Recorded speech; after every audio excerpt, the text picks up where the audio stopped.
मुंब्रादेवी मंदिर माझा एक खास सोलो प्रवास अनुभव। प्रत्येक प्रवास हा आपल्यासाठी एक नवा अनुभव घेऊन येतो आणि मी सोलो ट्रॅव्हल करताना जेव्हा मुंब्रादेवी मंदिराला भेट दिली तेव्हा तो अनुभव अविस्मरणीय ठरला। कारण ठाणे जिल्ह्यातील मुंब्रा या ठिकाणी वसलेले हे मंदिर श्रद्धाळूंना विशेष आकर्षित करते आणि त्याचा शांत निसर्गमय वातावरण, वेळ घालवण्याचा आनंद काही औरच असतो। माझा प्रवास एका साध्या निर्णयाने सुरू झाला होता। मुंब्रादेवीचे दर्शन घ्यायचं। एकट्याने प्रवास करणं नेहमीच थोडंसं आव्हानात्मक वाटतं, पण त्यातलं जे स्वातंत्र्य आणि आत्मशांती अनुभवायला खूप छान वाटतं।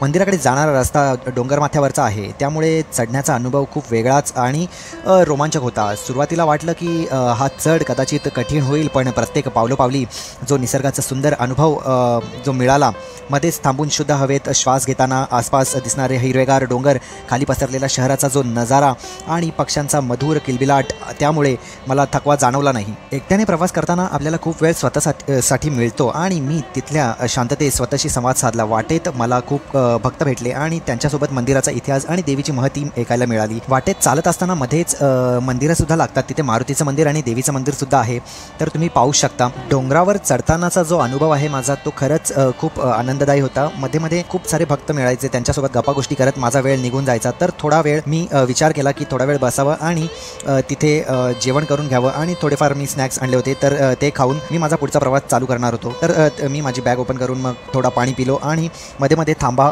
आणि स्टॉप घेत घेत मी पुढे पुढे जात होतो। तर इथे विचार केला की सोबत आणलेल्या खाण्याच्या गोष्टी बाहेर काढाव्यात आणि ते खाऊन पुढच्या प्रवासाला लागाव्यात। तर इथे मी थोडं जेवण करून घेतलं आणि थोडेफार कुरकुरे आणि स्नॅक्स टाईपचे होते, ते सगळं मी खात माझा पुढचा प्रवास चालू केला। तर मंदिराच्या पायथ्याशीच होतो मी आणि पुढे जाता जाता जे पूर्ण निसर्गमय वातावरण आणि त्यात जो मुंब्रा शहराचा जो पूर्ण पसरलेला जो पट्टा, पायऱ्या चढता चढता तुम्हाला खूप थकवा जाणवेल। तर सोबत पाण्याची बॉटल आणि बॅगमध्ये थोडंफार खाण्याचं सामान नक्की ठेवा। आणि मी थोडं चालता चालता तुम्हाला थोडं दृश्य दाखवतो मुंब्रा सिटीचं। आणि पुढे चालता चालता थोड्याच वेळात आपण पोहोचणार होतो मंदिराच्या पायथ्याशी। तर मी पोहोचलोच होतो मंदिराच्या पायथ्याशी। तर खूप सारी पायपीट करता करता जेव्हा मी मंदिराच्या शिखरावर पोहोचलो तेव्हा ते जे दृश्य होतं ते खरंच समाधानकारक होतं आणि घामाच्या धारोळ्यात मी होतो पूर्णपणे। तर हा मंदिराचा जो एंट्री परिसर आहे तो खूप सुंदर होता। एवढ्या उंचावरून खाली पाहायलाही थोडी भीती वाटत होती, पण नंतर मी मंदिराकडे वळालो आणि मंदिराकडे जाता जाता मी पूर्ण मंदिराचा परिसर पाहिला। आम्ही गेलो त्यावेळेस खूप कमी लोक आणि भक्त आले होते।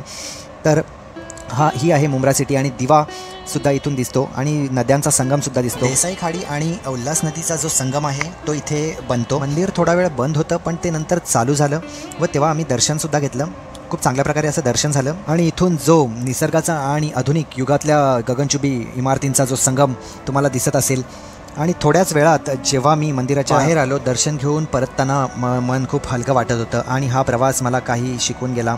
आपल्या श्रद्धेची ताकद आणि निसर्गाचं सौंदर्य आणि एकटं राहून स्वतःला समजून घेण्याचा जो अनुभव आहे तो खरंच खूप सुंदर होता। आजचा दिवस खूप खास आणि समाधानकारक होता। मुंब्रादेवीचं दर्शन घेतल्यावर मनाला एक नवा उत्साह आणि शांती मिळाली। तिथे जाण्याचा एक प्रत्येक क्षण आपल्या जीवनाचे खरं महत्त्व, त्यातल्या छोट्या छोट्या आनंदाच्या गोष्टी जाणवतात। तर चला मंडळी, मला खूप आनंद झाला इथे येऊन। तुम्हीही नक्की या। चला, धन्यवाद। एक शेअर, सबस्क्राईब नक्की करा।